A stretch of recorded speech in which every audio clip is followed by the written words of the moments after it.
In today's video we will talk about one word that has two meanings that differ depending on the context. PLAVA. This word can both mean color blue and blonde. Blue as in sky and blonde as in hair color. Plavo nebo, blue sky, but also plava kosa, blonde hair.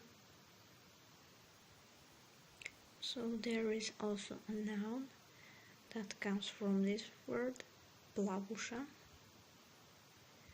It means blonde girl or blonde woman. And when it comes to dyeing your hair, ofarbati se u plavo, to dye self in blue or blonde, it can have both meanings.